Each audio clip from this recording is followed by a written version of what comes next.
오늘 하나님께서 우리에게 주시는 말씀은 다니엘서 1장의 말씀입니다.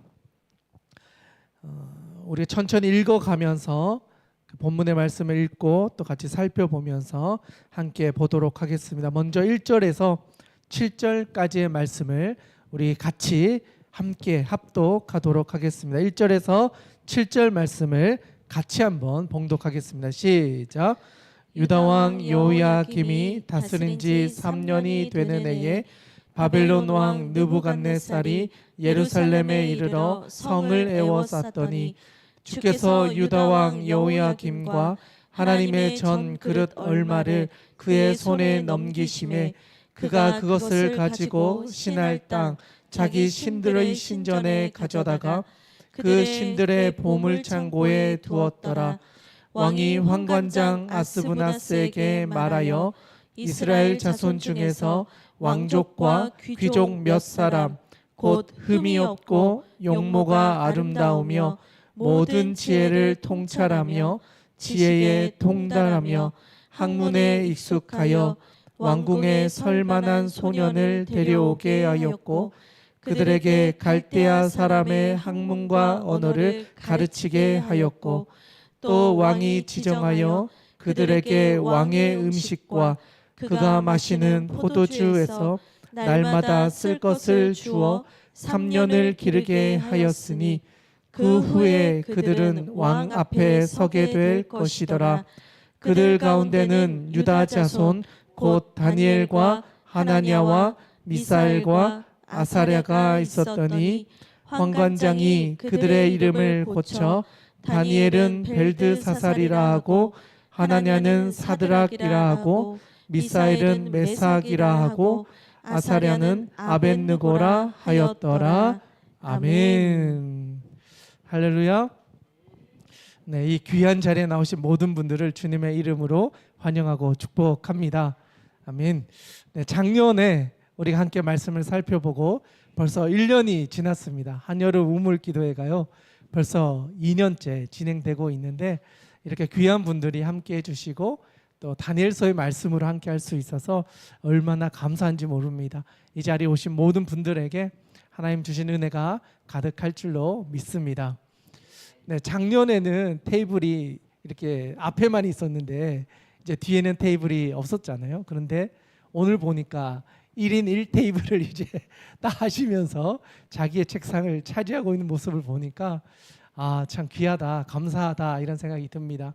작년에는 하나에 막 2명, 3명 이렇게 앉았었는데 이제 자기의 자리를 딱 차지하고 이제 말씀을 펴서 이제 또 같이 말씀을 볼 수 있는 것이 얼마나 감사한지 모르겠습니다. 하나님이 주시는 말씀을 우리 같이 찾아보면서 읽어보면서 하나님 주신 은혜를 함께 나누도록 하겠습니다. 여러분 혹시 다니엘 하면 어떤 생각이 제일 먼저 떠오르십니까? 다니엘 하면 어떤 게 제일 먼저 떠오르십니까? 사자굴, 새 친구. 네, 또 떠오르는 혹시 있으신가요? 믿음? 네, 믿음. 또 있으신가요? 꿈 해몽. 맞아요. 꿈 해몽했다라는 것도 아주 중요한 사건인 것 같아요. 우리 용영재 뭐 생각나는 거 있나요? 다니엘 하면 네? 풀무불. 맞아요. 풀무불에 들어갔던 이야기도 아주 중요합니다. 아마 여러분들이 말씀해 주셨던 이 이야기가 다니엘의 가장 중요하게 다뤄주었던 사건들 중에 하나였지 않나 생각해 봅니다. 그런데 사실은요, 이 모든 일이 있기 위해서는요, 1장의 내용이 반드시 이해되어야 뒤에 일어났던 일들이 다 그래서 일어나게 되었구나 하는 것을 알게 되는 것 같아요. 그래서 오늘은 이 1장의 내용을 조금 더 깊이 보면서 1장 안에서 주시는 은혜를 함께 나누고자 합니다. 우리가 처음에 읽었던 1장 1절에 보니까 왕의 이름이 등장하고 있습니다. 누구 나오죠? 왕이? 자, 먼저 나오는 사람은 유다왕 여호야김이 등장하고요. 그 사람이 다스린 지 3년이 되던 해에 바벨론 왕 느부갓네살이 예루살렘을 침공했다 이렇게 이야기를 합니다. 여호야김은요 유다 왕 18대 왕이에요. 유다는 20명의 왕이 있는데 18대 왕이었다라고 하는 건 거의 마지막 근처에 왔다라는 걸 말해주는 것 같아요. 그런데 이 왕 다음에 2명의 왕이 더 있고 거의 나라가 멸망을 당해요. 그런데 이 과정에서 어떤 나라가 가장 많은 영향력을 미쳤는가? 바로 바벨론이라고 하는 나라였어요. 북이스라엘은 아수르라는 나라에 의해서 이미 멸망을 당했고 이제 남유다만 남아 있는데 이 남유다도 이제 곧 멸망할 처지에 놓여져 있었던 거예요. 그때 왕으로 있었던 사람이 누구였냐? 여호야김이라는 왕이었고 지금 다스린 지 약 3년 정도 되었을 때 일어났던 일이다. 그러니까 BC 605년경에 있었던 일이었다라는 것을 말해주는 거예요. 역사적으로 실제로 있었던 일이다 이런 거죠. 그때 이 바벨론 왕 느부갓네살이 예루살렘을 주위를 둘러쌌고 그러면서 어떤 일이 있었냐 보니까 2절에 하나님의 전 그릇을 얼마를 빼앗아 가지고 바벨론 사람들이 섬기는 신들의 신전에 쉽게 말하면 하나님께 예배드리기 위해 만들어 놓았던 성전 기물들을 빼앗아서 자기들이 섬기는 신전에 갖다 바쳤더라 이 이야기를 하는 거예요. 여러분 그럼 이 상황이 지금 어떤 상황인 것 같아요? 유다 민족들에게 있어서 지금 이 상황은 상상해보지 못한 일인 거예요. 하나님의 성전 기물이 빼앗겼다는 것도 상상할 수 없고 나라가 멸망해 가고 있다는 이 사실도 하나님이 우리를 지켜주시는데 우리가 어떻게 이런 어려움을 당할까라고 생각하고 있었던 거예요. 실제로는 자기들이 경건하지 않은데 하나님은 우리를 버리지 않으실 거라고 하는 막연한 믿음 속에서 그 삶의 자리를 그냥 살고 있었던 거죠. 그러다가 전혀 생각지 못한 일이 일어난 거예요. 나라도 멸망하고 성전도 파괴되고 성전 기물까지도 빼앗겨 버리는 우리가 상상할 수 없는 일들이 그들의 삶의 자리에서 일어났다라는 거예요. 환경적으로 상상할 수 없는 위태로운 시대가 시작되었다. 그런데 보니까요. 그 뒤에 나오는 설명들을 보니까 3절에 이스라엘 자손 중에서 왕족 또는 귀족과 같은 몇 사람을 잡아가지고 데리고 와서 흠없는 사람들, 쉽게 말하면 훈련시켰을 때 쓸만한 사람들만 데리고 가서 바벨론의 관리로 등용하겠다라는 의사를 밝혔다라는 거예요. 어떻게 보면요, 바벨론은 똑똑했던 것 같아요. 나라를 점령한 후에 그 땅을 다 죽이는 게 아니라 훌륭하게 자랄 만한 아이들을 키워서 자기의 문화를 가르쳐서 바벨론화 만들어서 그 사람들을 등용해서 융화 정책을 써갔다라는 거예요. 문화적으로 보면요, 아주 탁월했다라는 거예요. 모든 사람들이 보기에도 와, 이렇게 사람을 인정해주고 세워주는 나라라면 난 유대인이지만 이 바벨론 나라를 위해서 헌신하고 싶은 마음이 들 정도로 체계라든가 정치적인 상황들이 잘 준비되어져 있었다라는 거예요. 만약 여러분이 이런 상황이었다면 어떤 선택을 할까요? 그냥 따라가서 이들이 가르쳐주는 훈련과 그 차례대로만 걸어가면 우리의 길은요, 평평한 대로가 열리는 방법이었어요. 그런 상황에서 또 어떤 일들이 일어났느냐, 그 아래 보면요, 6절 이하에 보면 이들의 이름이 기록되어져 있는데, 먼저는 다니엘, 그리고 세 친구라고 우리가 알고 있는 하나냐, 미사엘, 아사랴가 함께 끌려왔다라고 이야기를 합니다. 그런데 어떤 일이 일어나느냐, 7절에 보니까 황관장이 그들의 이름을 바꾸어 버렸대요. 강제로 그들의 이름을 바꾸었다라는 거예요. 이건 뭐냐면 그들의 정체성을 바꾸어 버리기로 결정하고 진행해 갔던 걸 말하는 거예요. 이름이라는 것은 그 사람의 인생을 담고 있는 거예요. 그래서 특별히 성경에서는요, 이름이 바뀌었다라고 하는 것은 하나님께서 그의 인생을 하나님의 목적에 맞게 바꾸실 때 이름을 바꾸세요. 아브라함을 아브람, 아브라함에서 아브라함으로 해서 열국의 아버지라는 이름으로 바꾸는 것처럼 하나님께서 특별한 의도를 가지고 그 사람의 인생에 간섭하실 때 이름을 바꾸어요.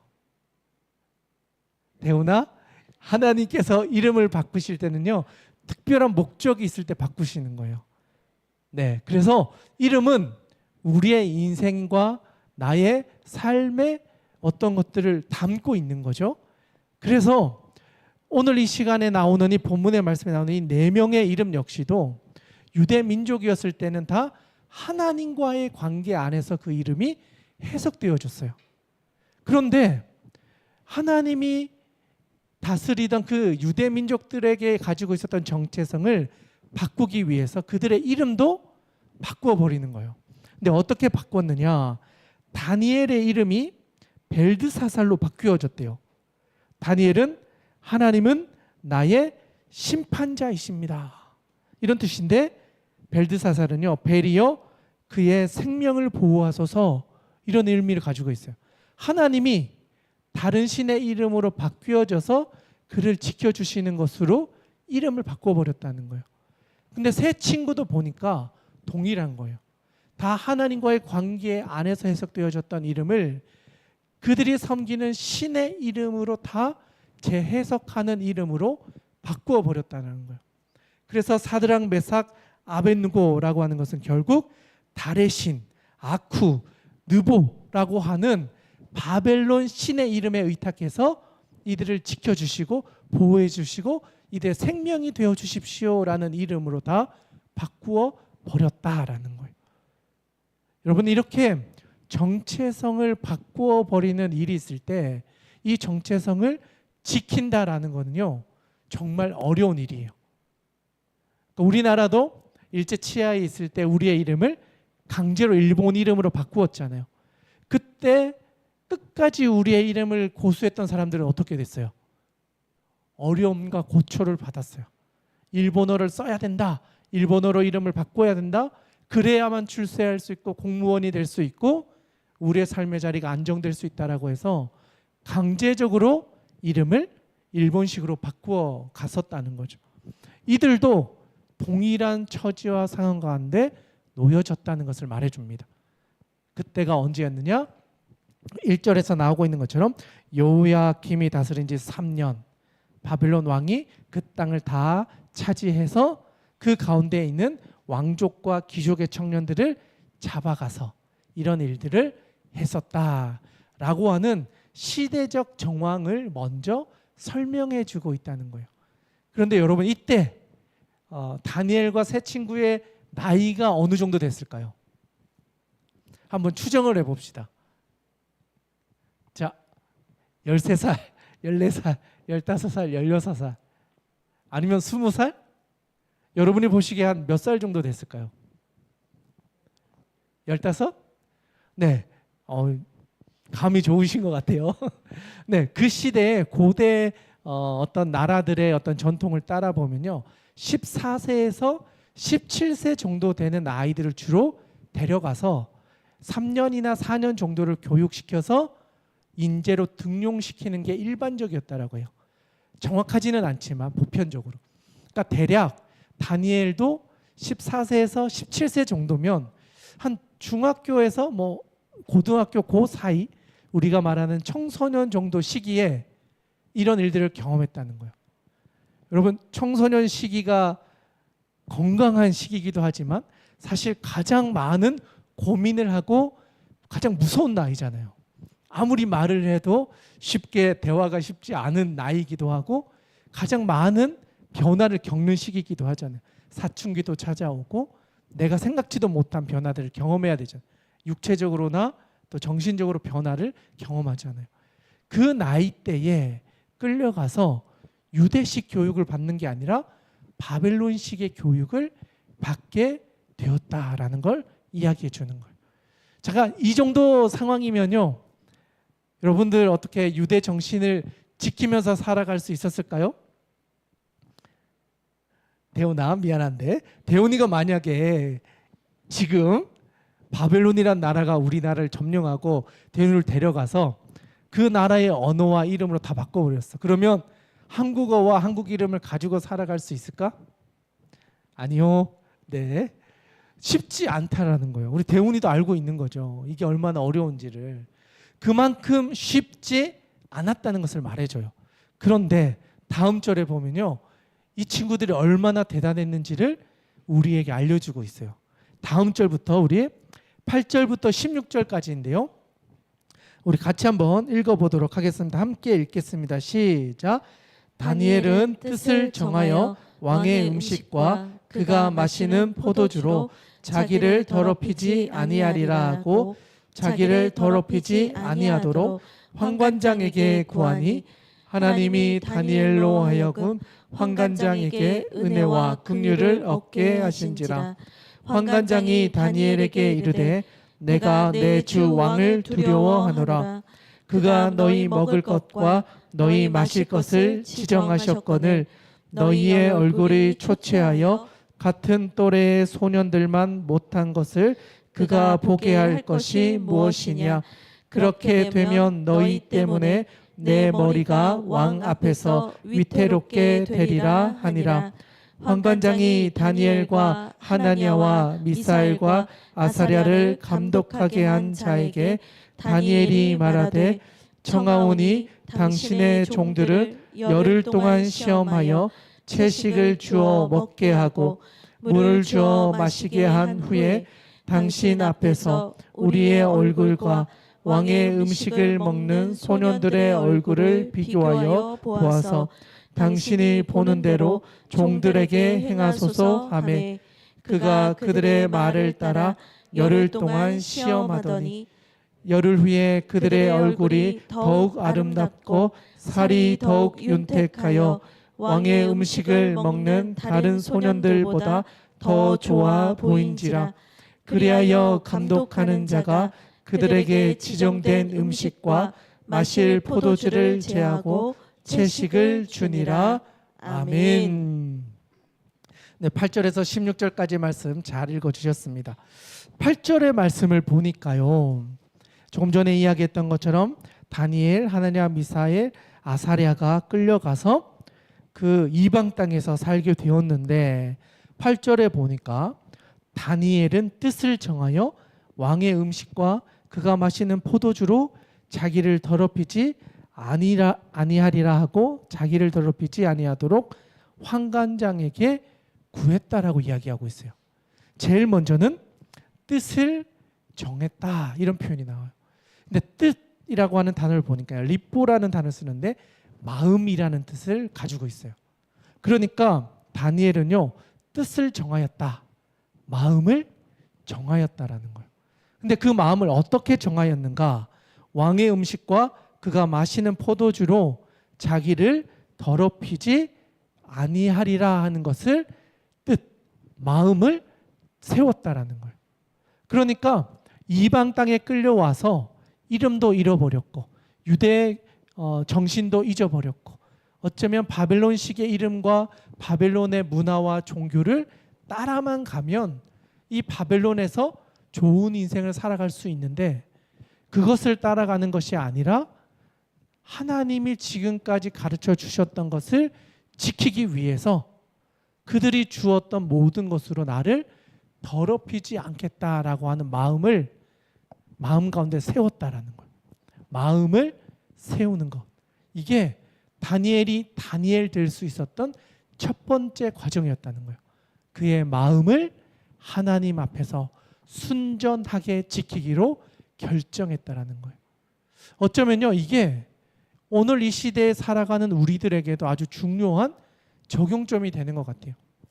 어쩌면 바벨론이라고 하는 교육 안에 우리가 들어가서 따라만 가면 그 시스템 안에서 우리가 훌륭하게만 자라가기만 하면 우리의 인생이 보장되는 길이 있지만 하나님의 백성으로 살아가는 그리스도인에게는요, 바벨론식이 아니라 유대인들이 지켜왔던 하나님이라고 하는 그 믿음 위에 살아가야 하는 또 다른 여정이 준비되어져 있었다라는 거예요.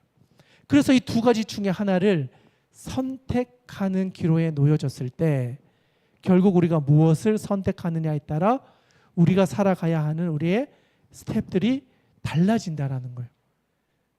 그런데 특별하게 이 네 명의 이름만 나왔던 것으로 볼 때는요, 대부분의 사람들은 바벨론식의 교육과 종교와 그들이 만들어 놓았던 이 시스템을 따라갔다라는 거예요. 대부분은 따라갔는데 특이하게 네 명만 그 방식이 아닌 그들이 지켜왔던 믿음의 방식으로 살아가기로 결정했다라는 거예요.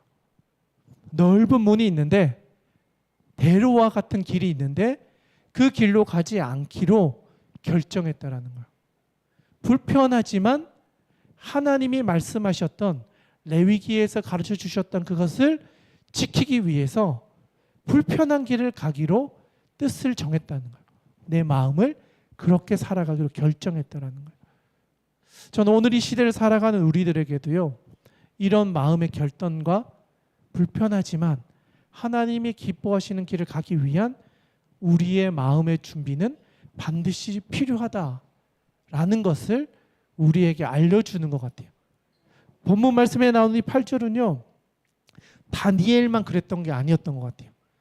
정확히는 안 나오지만 이 세 친구도 다니엘과 동일한 마음을 가지고 다니엘이 걸어갔던 그 길을 함께 갔던 것 같아요. 어쩌면 하나님께서 다니엘 혼자 이 길을 걸어가면 이 믿음의 여정을 완주할 수 없기 때문에 세 친구를 같이 걸어가게 하면서 이 믿음의 여정을 완주할 수 있도록 하나님이 붙여주신 게 아닌가. 그런 점에서는요, 신앙은 혼자서 지켜가는 것이 아니라 공동체를 통해서 서로가 서로를 지켜주면서 그 여정을 완주하는 것이 가장 좋은 길이라는 것을 우리에게 또한 보여준다는 거예요. 그런 점에서 바라기는 오늘 이 자리에 있는 여러분들의 마음 가운데 세상의 길과 하나님의 길이 있을 때 좁지만 하나님이 기뻐하시는 것을 우리의 마음 반에 결정하고 걸어갈 수 있는 그 담대한 믿음이 있기를 주님의 이름으로 축원합니다. 또한 그 믿음의 여정을 걸어갈 때 나 혼자 걸어가는 것이 아니라 나와 같이 이 길을 걸어가고 있는 또 다른 친구들이 있다는 것을 기억하면서 함께 그 길을 걸어갈 수 있기를 주님의 이름으로 축원합니다. 다니엘과 세 친구는요, 같이 뜻을 정했고 같이 그 길을 걸어갔고 어려운 난관을 만날 때마다 서로를 위해 손을 내밀어 주었던 것 같아요.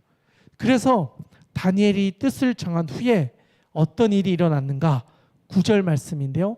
9절 말씀을 다시 한번 읽어보도록 하겠습니다. 우리 한번 읽어보겠습니다. 시작. 하나님이 다니엘로 하여금 환관장에게 은혜와 긍휼을 얻게 하신지라. 아멘.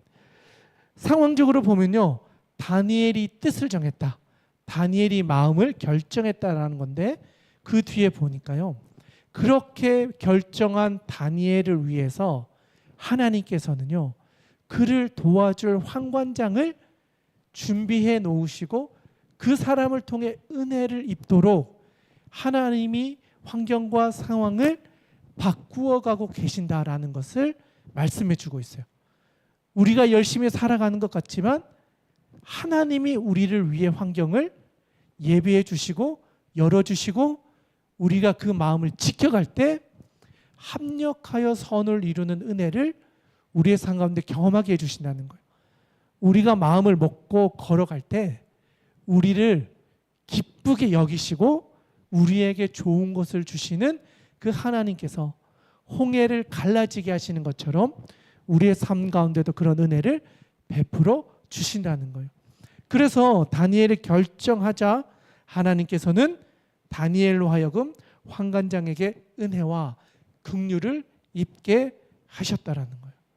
그리고 나서 어떤 일이 있었냐 보니까 환관장이 다니엘이 요청하는 이야기를 들었을 때 10절에 보니까 이렇게 이야기해요. 환관장이 다니엘에게 이르되 내가 내 주 왕을 두려워하노라. 그가 너희 먹을 것과 너희 마실 것을 지정하셨거늘 너희 얼굴이 초췌하여 같은 또래의 소년들만 못한 것을 그가 보게 할 것이 무엇이냐. 그렇게 되면 너희 때문에 내 머리가 왕 앞에서 위태롭게 되리라. 환관장 입장에서는요, 다니엘의 요청을 들어주면 내가 죽을 수도 있다. 그런데 내가 왜 너의 말을 들어주어야 되겠느냐? 이렇게 이야기했다라는 거예요. 그런데 하나님께서 그 뒤에서 일하고 계셨다라는 거예요.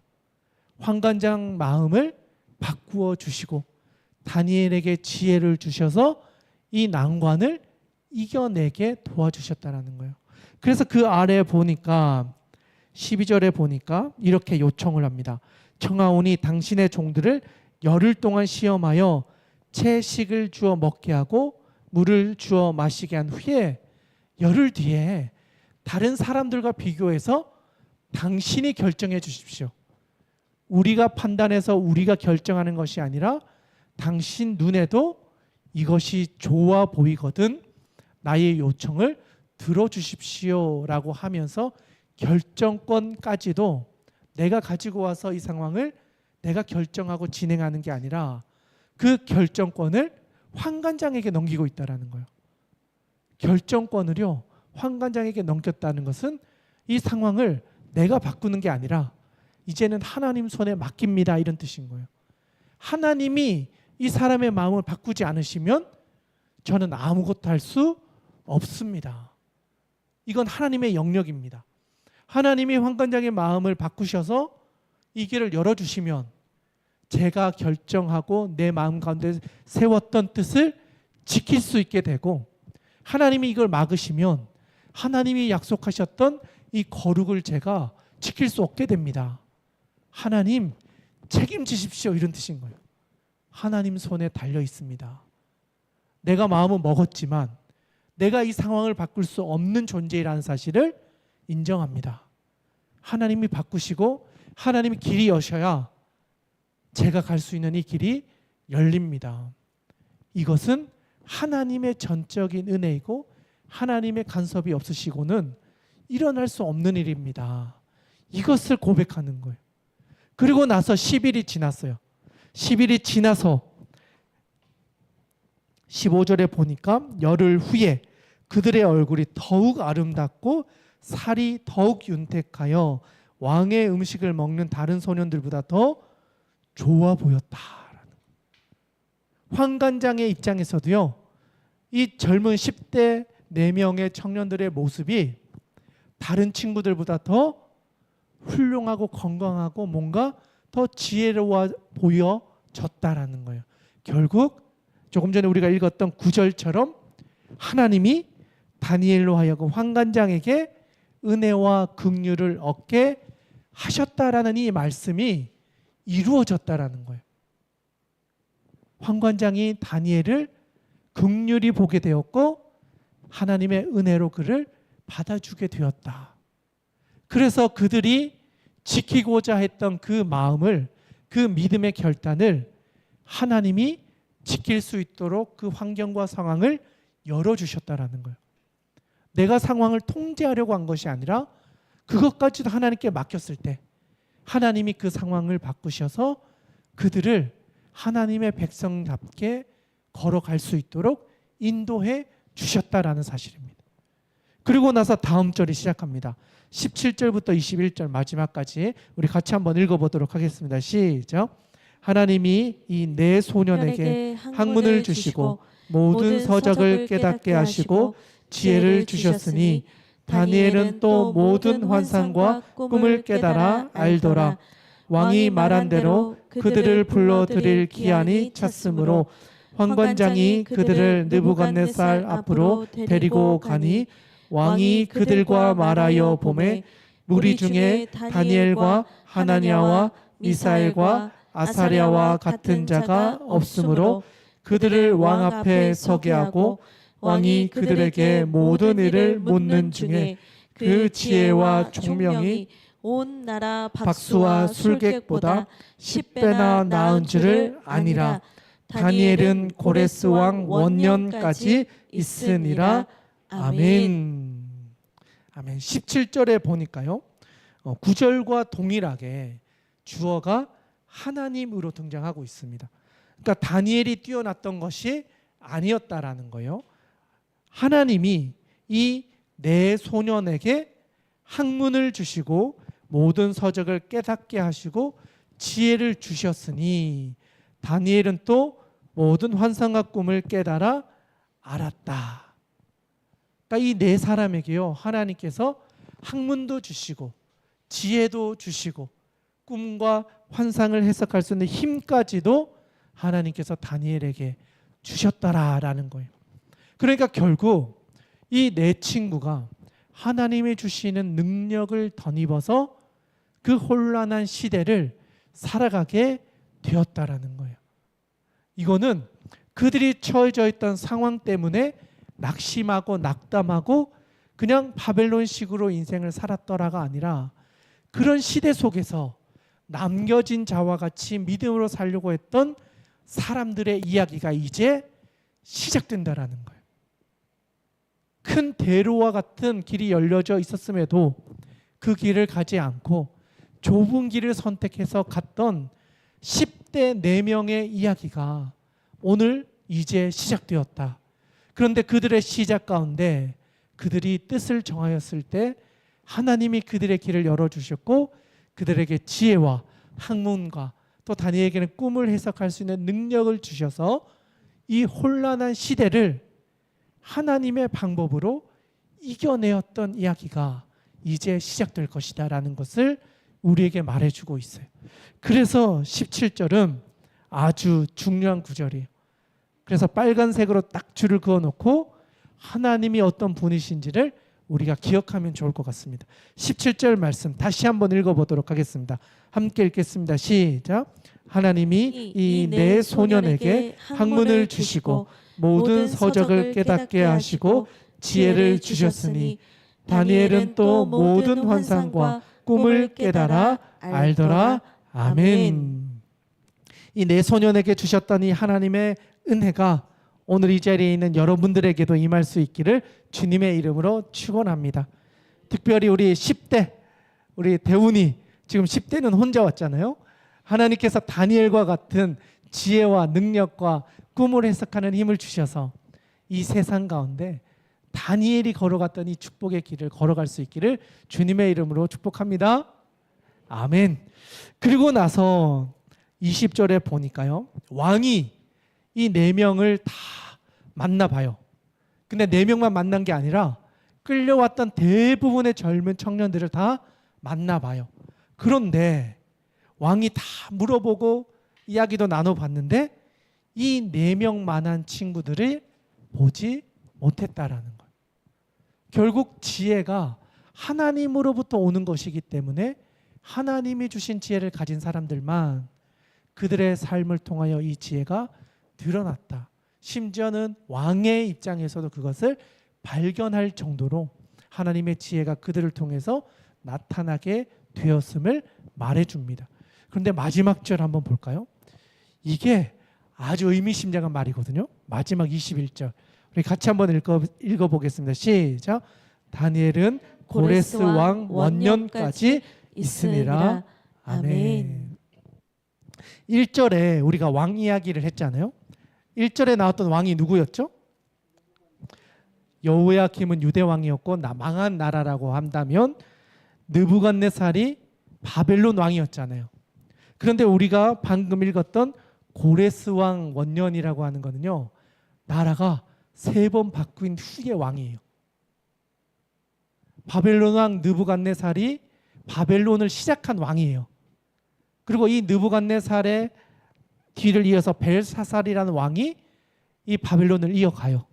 그리고 그 왕 다음에 메데라고 하는 나라가 다시 세워져요. 그리고 메데 왕이 그 지역을 다스려요. 그리고 이 메데 왕이 죽고 다음에 바사 왕 고레스가 페르시아라는 이름으로 다시 등장해요. 그러니까 나라가 멸망하고 다음 나라가 생기고 그 나라가 또 망하고 그 다음 나라가 생겨서 고레스 왕이 등장해서 포로로 끌려갔던 모든 사람들이 이제 예루살렘으로 돌아가게 하는 그 칙령을 내렸던 그 시대까지 그 시대를 살았다라는 거예요. 그래서 이 역사적인 시간을 다 계산해 본 대략 약 90년의 인생을 살았다 이야기하거든요. 다니엘이 10대 때 끌려가서요 90대가 되는 그때까지 나라가 멸망하고 없어지고 왕조가 바뀌고 그런 수많은 역사를 경험했는데 다니엘은 바사왕, 고레스왕, 원년까지 최측근과 같은 그 지혜의 자리를 유지하며 살아갔다. 그 이야기를 해주고 있는 거예요. 짧은 구절이지만요, 다니엘이 앞으로 어떤 인생을 살아갈지를 대략적으로 우리에게 알려주는 거예요.